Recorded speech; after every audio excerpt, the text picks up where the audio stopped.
You are listening to Germantown Community Radio WRGU 92.9 FM. Welcome to the Jumpstart Philly Real Estate Radio Show, a weekly radio program that spotlights positive real estate development and neighborhood revitalization throughout Philadelphia. I'm your host, Derek Hengemil. Jumpstart Philly is a unique community development program that trains, mentors, networks, and provides funding to aspiring real estate developers in 7 different Philadelphia neighborhoods, including Germantown, where the program was founded. Jumpstart believes that you can do well by doing good and focuses on removing neighborhood blight, scattered site rehab, creating a healthy mix of affordable and market rate housing, and avoiding gentrification through slow, steady growth and keeping wealth local.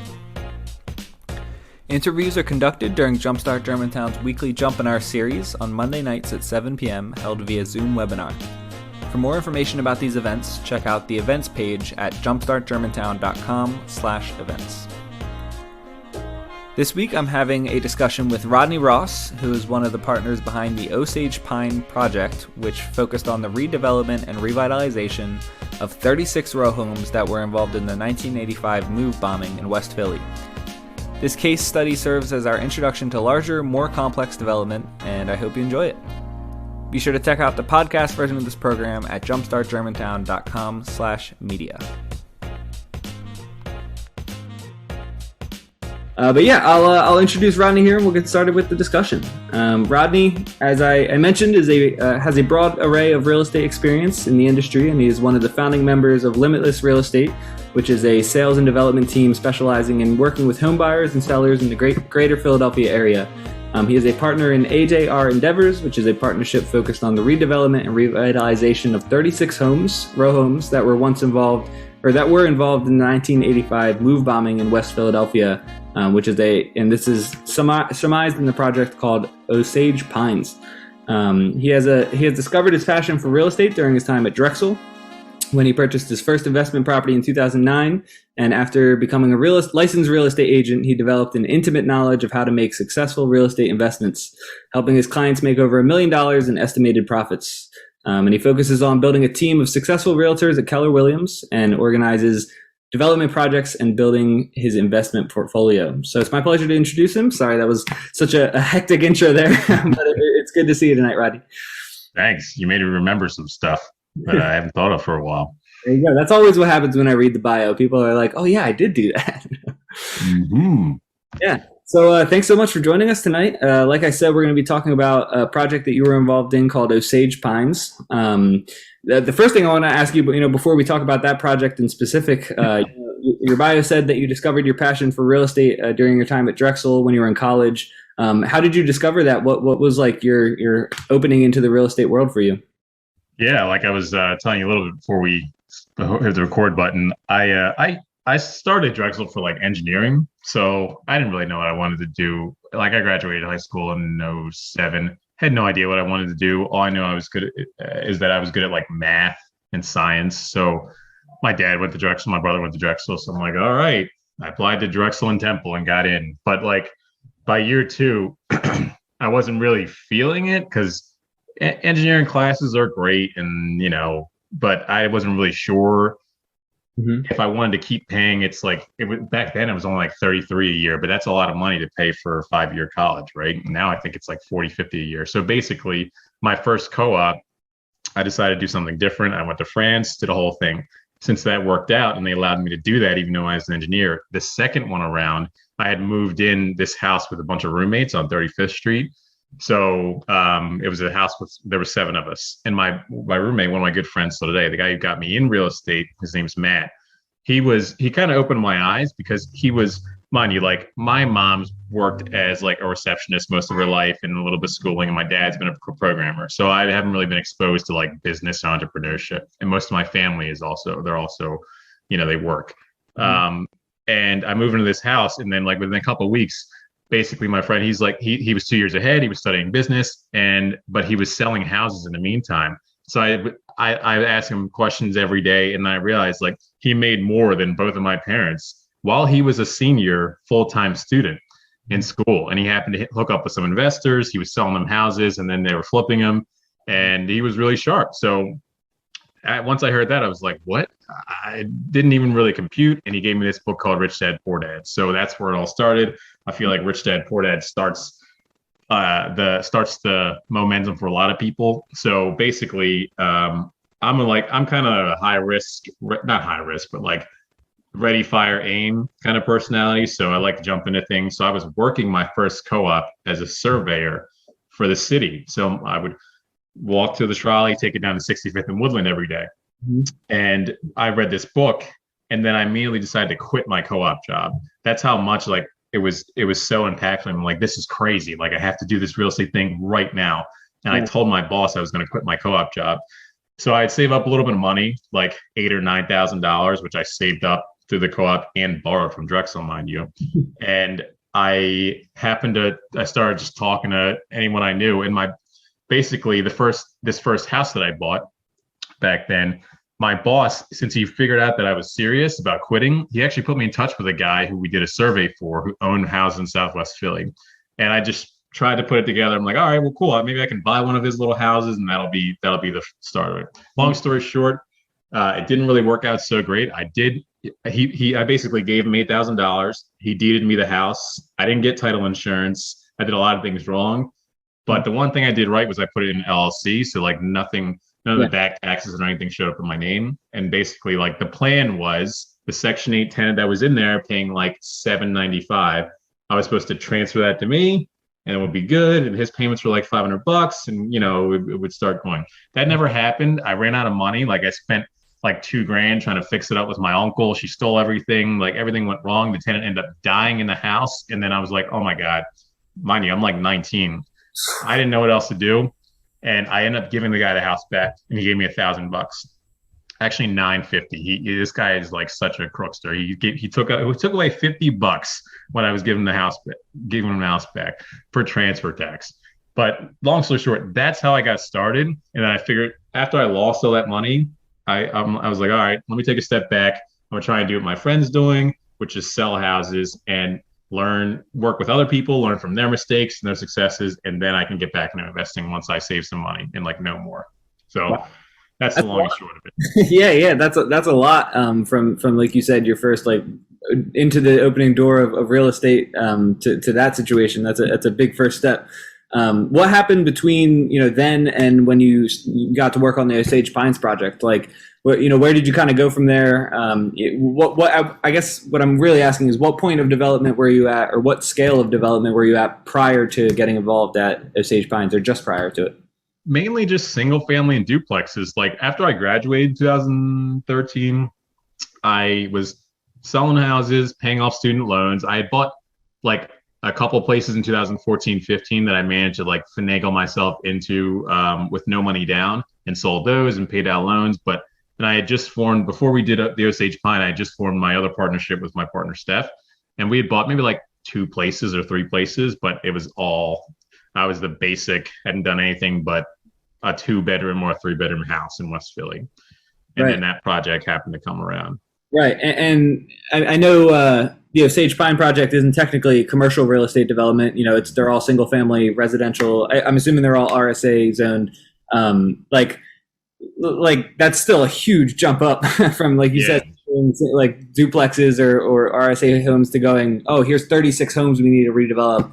That must have been sort of a shock to go between those two scales, huh? It was, and it's probably helpful like to explain a little bit of how that happened. So they're all zoned R1, by the way, but we were not allowed to make them into duplexes. I wish we could have. That would have been crazy. But so I think like the way I wasn't necessarily going out and looking to develop 36 houses. I am pretty like face to face with developing relationships, and I've always wanted to invest, and I had done some wholesaling and all that back before 2017. So I just happened to talk to 2 different people, which ended up being my 2 partners. But long story short, like I knew at some point I wanted to do larger developments, and it just it was a lot. How it evolved was like a lot simpler than maybe a lot of people are thinking. Like I was just having one conversation. Like I had met this dude at the barber shop who introduced me to a guy, a builder who I sold 2 houses for. And at the same time, in the same time period, like this was 2017 or whatever, I had also talked to my other partner, Jim, who I just had seen him around at networking events. He's a monster. He had done a lot of investing. He's a couple years older than me, and we had tried to. So I figured, all right, let's. The first thing that came around was like a lot that it was an opportunity. It was like buying a lot from the city we were supposed to build 9 houses from in West Philly. Mm-hmm. We had come together, and like this was as simple as I figured. I'm like, all right, well, my one partner like knows more about city politics and like the whole process, and this guy has access to a lot of money. So why don't I just? I mean, it was as simple as like, let's sit down in a conference room together and see if we can figure something out. And it was maybe about a 5-minute conversation. We're like, okay, you're going to do this, you're going to do this, you're going to do that. We'll split it this way, and let's try and go after this lot. So that's how the partnership actually started. And we went after it. It didn't end up working out. But then a couple months later, that's when the RFP, the city puts out proposals for certain stuff they want to sell. And that's how we came together a little bit before that. And the timing was just right. That's really what it was. Right. So now I want to talk about the state that these homes were in when you first kind of encountered them. Yeah. I know they had been redeveloped at least once since the 1985 bombing, correct? Yeah. So they obviously were bombed and burned down in 85. They rebuilt them through 87 and 88. And honestly, there was a lot less. I think the punchline is there was a lot less wrong with them than a lot of people thought. Some of the houses, the way it worked was like, I don't know everything about what happened in the past. There was a developer who did some crazy stuff and he ended up in jail. Maybe he stole some money and whatnot. The houses, there was 60 something houses total that were rebuilt, like 65 or 66. A lot of them had minor issues, HVAC, electrical, plumbing, and all that. And the city gave each owner back then who had their house rebuilt an option. Either you take $100,000 and you give us the house back and you go move on with your life, or we can, you stay here, we try and help you with the repairs. So half the people, those 36 people took the option and gave their houses back to the city. And that's how we ended up, that's what ended up being the bid. But you wouldn't believe it. Like a lot of the houses were actually in very livable shape. None of them had the big thing that everybody thought, which is why we got the project in the first place, was that, oh my God, they're falling down. I don't know if you've heard any of these rumors, but I had so many people tell me in the year plus that we were under contract that they're falling down. They were not falling down. And people's suspicion of that came from just the fact that they were involved in such like there was so much trauma to that area or the structure of those buildings that people were like, how could they possibly be intact? That I don't know where it started, but like everyone, so many, I wasn't even alive when it happened, but anyone I knew that was and remember what happened, I think I don't want to say it's a rumor, but like, how word just gets around. And I guess it's important that I'm saying that because like when they did the group showing for the city, there was like 55 groups there. Guess how many people made a bid? If you had to guess. 20. 2. Oh man. Us and one other group. Oh man. That's how bad the stigma was against them. So I should have never bought these places. This should have never happened. If everybody would have seen this as like, looked at it more like a normal development project. Yes, there's political whatever involved, but like, there's no way we weren't the most financially strong people or the best people experience. None of that. Mm-hmm. It was only because we made a bid and the other group made a bid and they liked us better. So that's how strong the stigma that the houses were falling over was, that nobody else wanted to even bid. And what do you think we bid? Like, what do you think the price we bid was? The 36 row homes in West Philly? Yeah. Just take a guess. Oh man, 20 million? No, $6. We bid $1.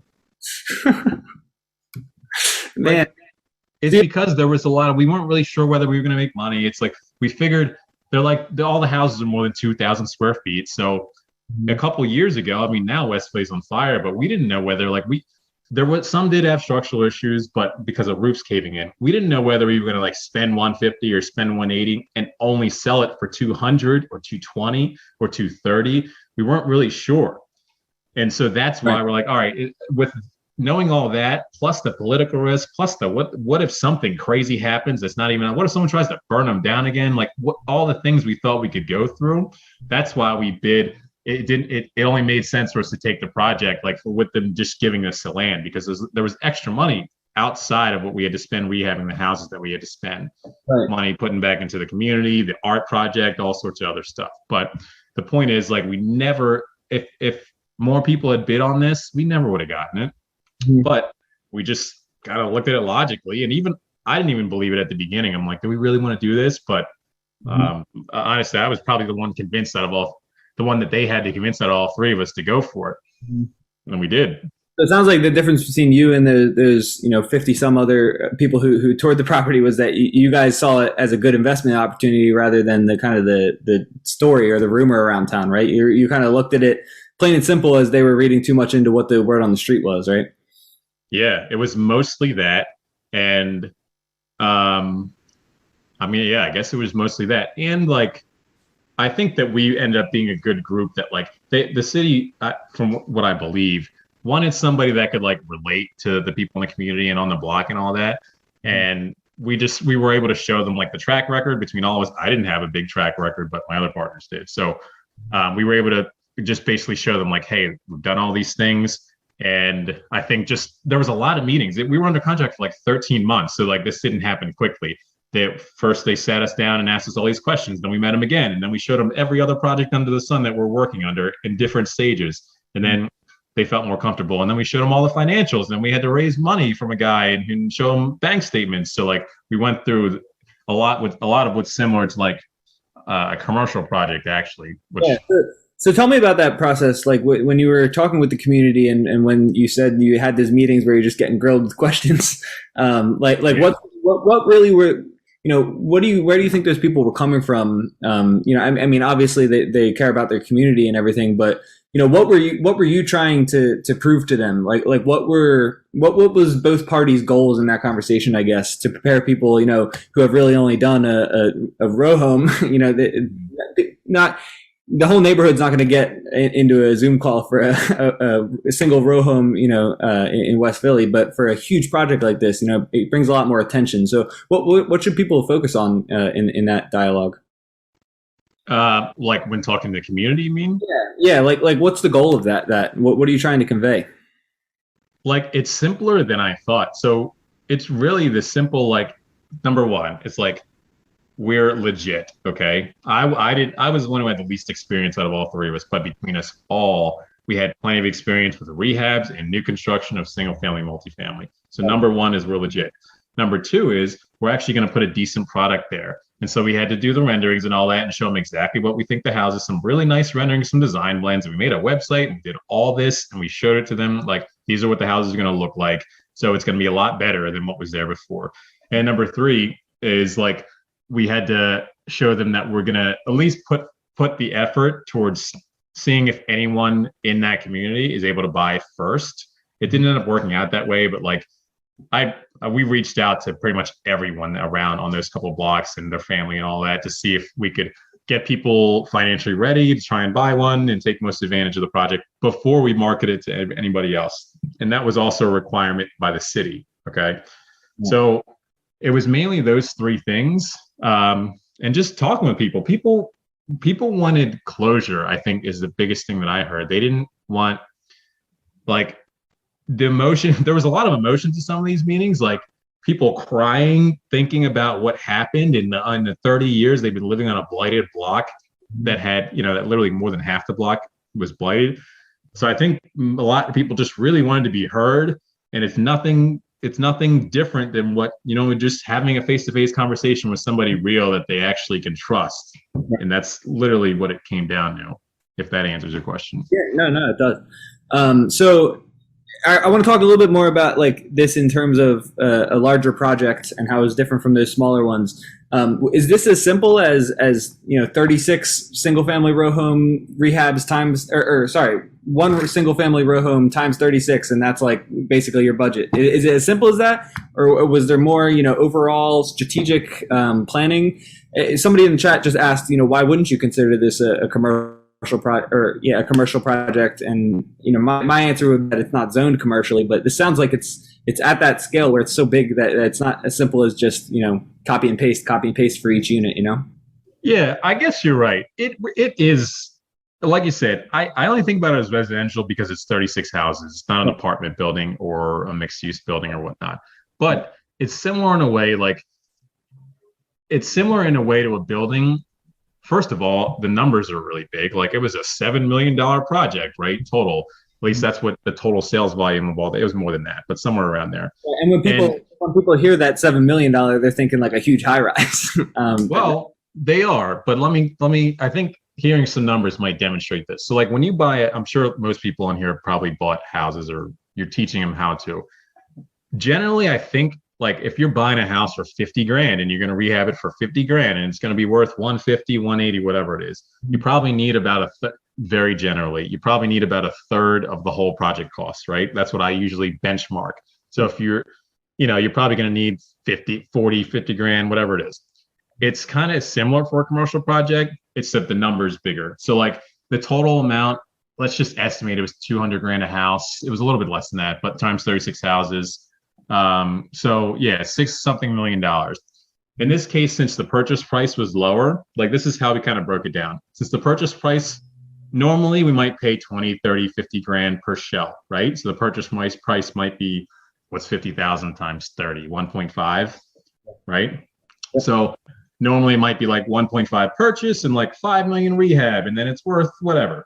But the purchase price was lower here. So we didn't have to like raise as much. We didn't need as much money up front, but we had to treat it in the same way like you do an apartment building. You have a huge amount of costs, and then somewhere in the middle of the project, you start recouping it. And then towards the very end, like if you're doing a development, you're like your last 15, 20% of sales is where your profit is. Right. So we didn't have all the money. So between all of us, we put in like a couple $100,000.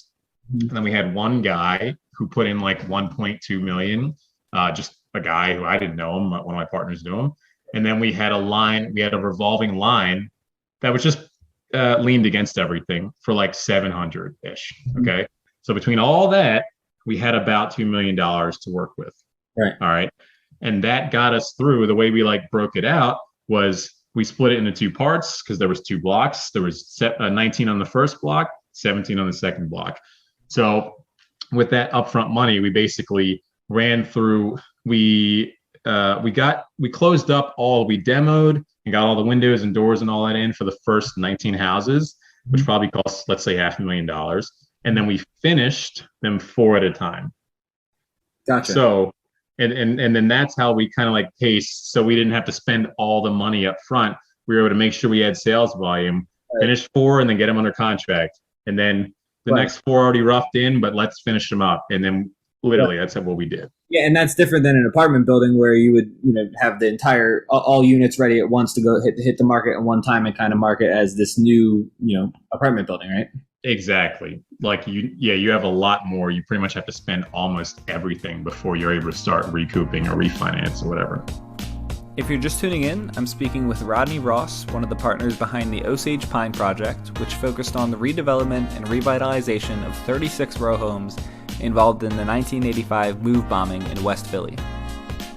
Thanks for listening to the Jumpstart Philly Real Estate Radio Show on Germantown Community Radio, WRGU 92.9 FM. I hope you're enjoying the discussion.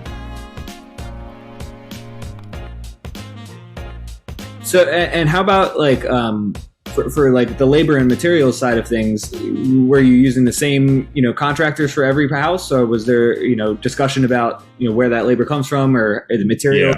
Is it helpful to kind of have like a rollover of, you finished? Oh my God.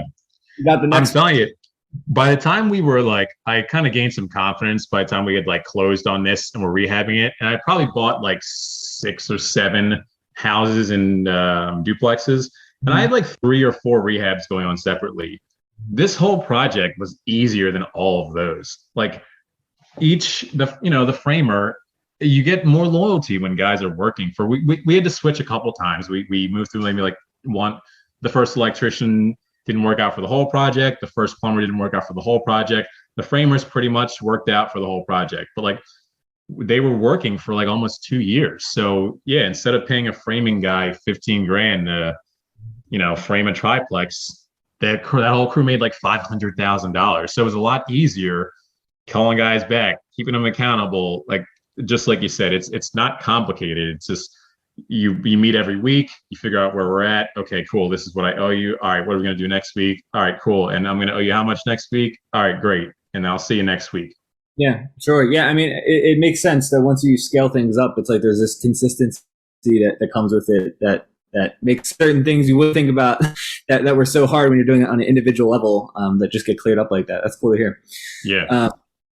So my next question is about, I guess, your time at working on Osage Pine moving forward, like how it prepared you for larger scale things. What was something that you experienced while in that development process of Osage Pine that you're like, oh man, this helped me for my next 3 projects after? Like that was something that I had no clue about before, that that was really the only way I was going to learn it. So what's one thing that what would you say you grew from through that experience? And I'm just going to grab my charger. I'm listening, but I just got to grab my charger. For sure.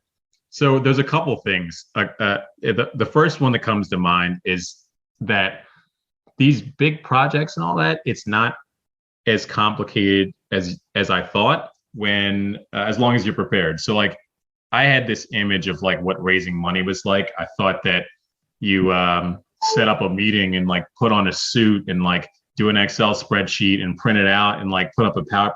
There was none of that. Our whole agreement, like the gentleman that lent us the money and call him a fourth partner on the project, like, it wasn't, I was literally laughing during this meeting. Like we met at a diner or whatever, or coffee shop on South Street, and he printed out a single piece of paper and put it down on the table. And now there's agreement. It was like 4 sentences that were in really big font because, that's what he needed. He's older. So it's crazy. Like it wasn't as complicated as I thought. I think and from what I've learned, like since that, first of all, like it was a confidence thing of it, just like it's not as hard as you think, as long as you're prepared.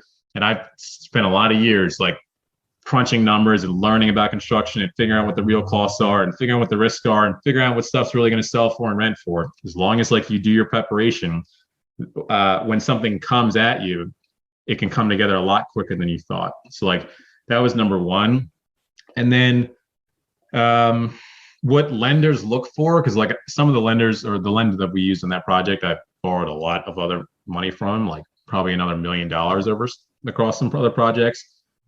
What lenders look for, whether it's hard money lenders, private lenders, refinance lenders, partners, whatever, they like the resourcefulness and the being able to get a project from A to Z. That's what's most important to them. I always thought it was like what your credit was and how much money you have in the bank, and those things are important, but it's definitely not everything. Like my credit has sucked most of my life and been like 600 or less until very recently. So it's not, it doesn't have that much to do with your credit is number 2. And I think number 3 is like, you can get creative, which I'll tell you one quick story. Like when we first figured out this, our partnership agreement, I had a lot of I had some student loan debt still that was behind. So I was able to like figure out one of the things that the gentleman who we raised the money from was important to him was like, he was open to like buying more partnership from us. So like I took a piece of my partnership. Like think about if you're going to make $100,000 over the course of a project, but it's going to take you 2 years. If you can discount it and sell a piece of your partnership and take money now, you'll take less. Yeah. But if you know what I'm saying, I discounted it and took a little bit less. I sold him a piece of my partnership, took that money, negotiated my student loans down less, paid them off, my credit jumped, and then I bought a duplex with that money. So if everybody follows that, like basically I left, who knows how much, $30,000 on the table, but that $30,000 allowed me to negotiate money off my loan. So I saved like 17 grand there. And I bought a duplex, which I actually just got appraised today for a refinance. I bought that place for like 130, put 25 into it. I ended up adding a unit and putting 50 more, but it's probably worth like 340 right now. So kind of was able to like build equity and do other stuff with that. So you can get creative.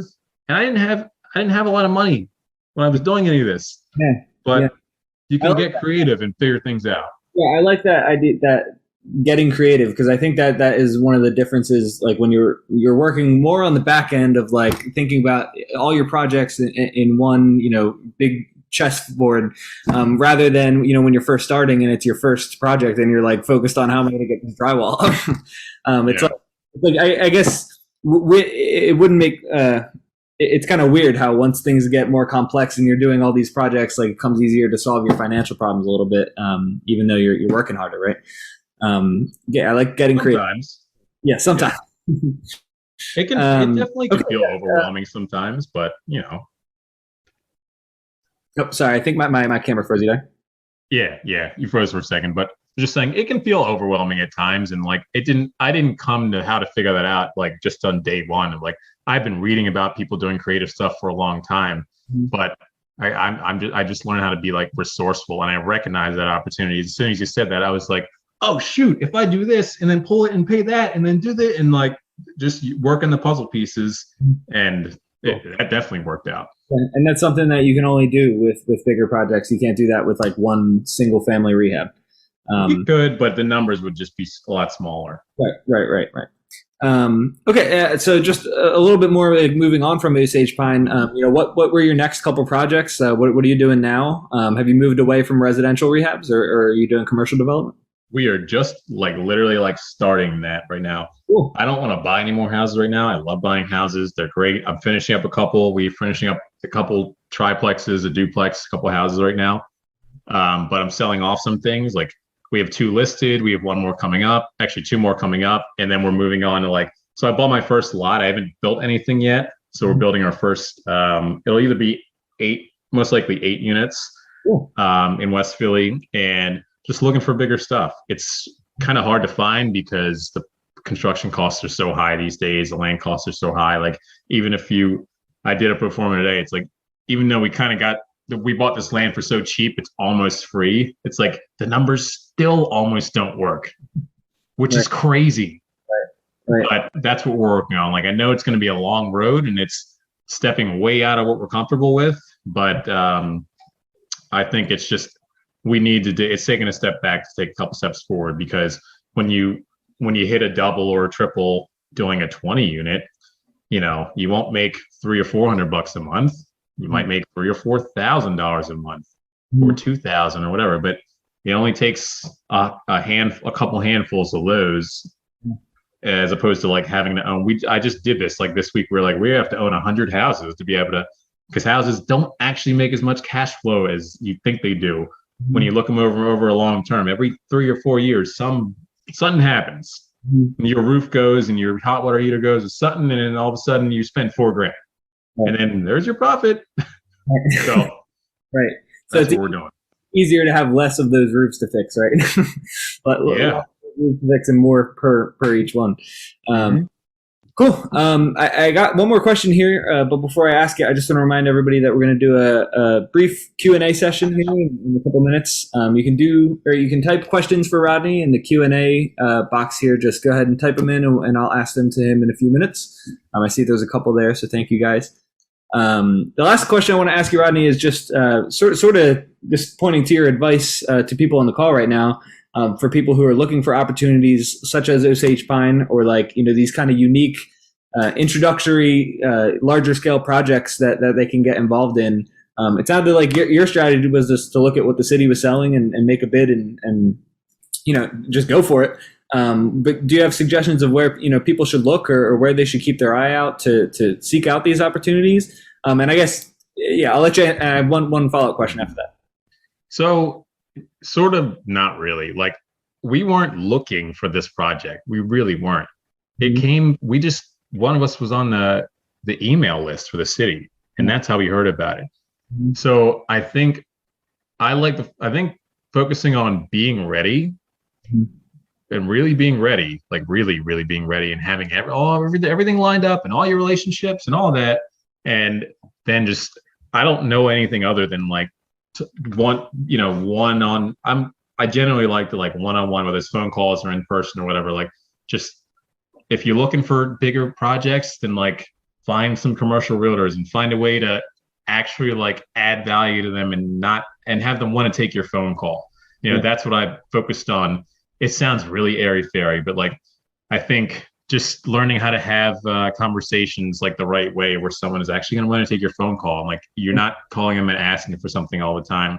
And I think asking intelligent questions is so underrated.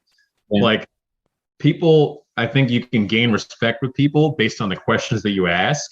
And like, I don't like to ask questions without like doing research on something first. So I'll never just ask a blanket question like, how do I do this? And if someone, for example, this is just an example, right? If you want to find commercial deals, get on a list from a commercial realtor that's selling them. And then when they send you stuff, say they send you, I don't know, a 100-unit building and it doesn't make sense because of XYZ. Look through what they send you and figure out, all right, well, because the rents aren't high enough or because the expenses are too high, the numbers don't work. And if you ask them, you could reply and just ask them like, hey, based on, I noticed that the rent number is here and like, why do you think these numbers are so high? If it was this, it might work for me. Do you have anything else that might work? You know what I'm saying? Like, I don't. Well, even when you know it's not going to work, you can still gain value from that exchange, right? Yeah, and they'll tell you like, and you can tell them, hey, like I think at this number, this would make sense for me. Do you have anything else that might be closer to an 8.5 cap in your inventory? Yeah. Nobody does that. People just don't respond and don't give feedback on why stuff doesn't work for them. No, I like that answer. It sounds like positioning is what's important, is making yourself, I think you said be ready. Be ready. And when the deal comes to you, you don't really got to do any looking. You're just ready there to accept it, right? Well, you got to talk to a lot of people too. Just tell everybody what you're doing. That's the other side. Cool. All right. I think that wraps it up for what I have to ask you. So we'll move on to the live questions here. But I just want to say thank you, Rodney. I appreciate you taking the time to talk with us tonight. Sure. Our first question is going to come from Keith, and he is wondering, why couldn't you make the Osage Pine units duplexes? Because you mentioned they were RM1, right? Mm-hmm. It was our agreement with the city. Okay, gotcha. The whole part of the project and us getting it for the price was not to make them duplexes. It was to make them houses. Right. So the next question comes from Deirdre, and they're wondering, apologies if you addressed this, but did the Osage Pine Project and your development company, but with the project, how much experience did you have prior to bidding on the 36 properties? Also, to what extent were you able to evaluate the properties before buying? So I think you touched on both of those. Maybe if you just want to recap, like what your process, the bidding process was. Yeah, I didn't have a lot of experience. I had bought a couple places. My other partners had more experience than I did, and that's why we brought them in, and that's how the partnership worked out. We only looked at 4 or 5 out of the 36, and then before we made the offer, right? During the due diligence and all that they gave us, then we were able to pay for engineers to go through to make sure there was no structural issues, but I only saw 4 or 5 of them, and that was it. Gotcha. Next question comes from Brandon. They're wondering, is raw land house development more complicated than a full house rehab? So do you have experience with raw house development? Look, I haven't done it myself, but I don't want to say I have personal experience. I've worked with lots of developers, and I think land is easier in a way because you're starting with nothing. When you do a house, we're talking about single family house rehab, if you're totally gutting it, it's usually pretty similar to a new construction. It can be easier because in a city like Philly, for example, like you can get an easy permit and do it much quicker. But if you're trying to gut like a duplex or a triplex or a bigger building, I think a rehab can be more complicated. Land, building a house from scratch just takes longer. It's not much more complicated. It just takes longer. Cool. And that's something we haven't really talked about ever here is new construction. So maybe, after commercial real estate, we can dive into that. Thanks, Brandon. The next question comes from Rich. And he's wondering, how many times did you have to assemble your team? What was the approach to keep them around from the beginning to the end of the project? So I know you mentioned your 3 partners, and I'm assuming it's A, J, and R is Rodney, your initials, right? Oh, man. I didn't realize it started thunderstorming. I just heard it too. Anyway, so what was your team or your team assembly process like? It sounds like you stuck through the whole project, but what about other members of your team? Did you switch any positions around or? No, like again, the team assembly part. It like we literally just sat down on the conference room table. It really was that. It's like, okay, well, what's everything that needs to be done? Cool. I'll sell all the houses. You'll handle most of the finances and accounting. You'll handle most of the construction management. Does that work for you? Okay, great. I'll take this much. You'll take this much. You'll take this much. We could have been better at it. Let me put that up front. We had challenges in the middle of the project, but nothing too crazy enough that really hindered it. So I think what I'd also like to say on that point is how I think about how it only happened that easily, I think, because when I talk to people, generally I try and think about like, where is this person at? What do they need right now? What do I think that they'd be good at? And so I kind of keep mental tabs on that for most people that I meet, and that's kind of what I did there. And that's why I think that the whole meeting was pretty easy, because we all needed each other for different reasons. Yeah, great. If that makes any sense.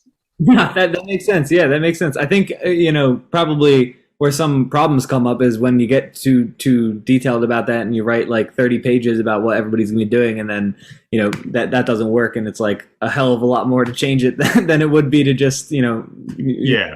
Let me just end that with an example. Like most partnerships, I feel like, is somebody has the money and somebody has all the time in the world and not money, and they're able to like find products and everything. So you just have to figure out what are all the things that need to happen from start to finish.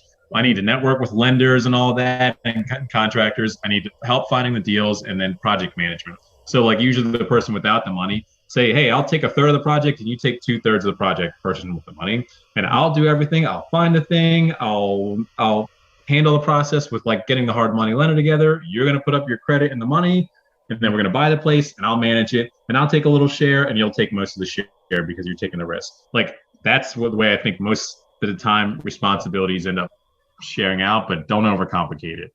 Right. Okay. The next question comes from Buff, and I don't know if we touched on this, but what is the average price that the house is sold for in the Osage Pine project? Yeah, the first part was, we started at 249, actually maybe like 239 or 235 or something for the first couple, but it was in the 240s and 250s. And the second half ended up being high 250s. Some of them were in the 260s, and then the garage ones were 280s. Okay. And what's that like in comparison to surrounding properties? Is that like market value? Pretty much.